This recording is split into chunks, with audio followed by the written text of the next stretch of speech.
at the last show, and there's a... I don't get hermaphrodites particularly.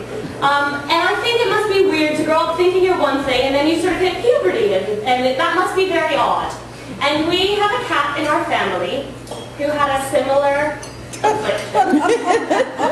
And it was hard for the cat. And I think of dear Moses, the he-she female hermaphrodite cat that my sister inherited, when I think about this. So Achilles, ancient Greek story, dips in the river Styx, thinks he's invincible. His mother finds out that there's a prophecy that he's going to die, which we all do anyway. And sends him off to protect him, sends him off to be raised as a girl, hidden away in court somewhere. Which is fine until you hit puberty, and then that must be a bit odd.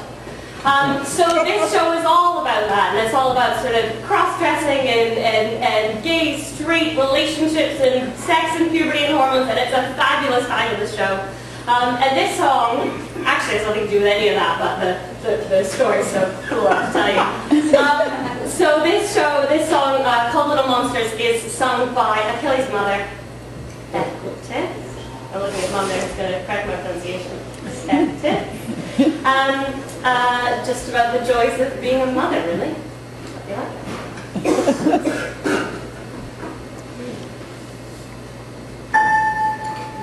They bring you, baby, a joy and a pride, a bundle to cuddle in bed. But sooner or later, it can't be denied, it's a bundle of trouble instead. Still, if you give birth to a hydra, why lose your head? What's a mother going to do?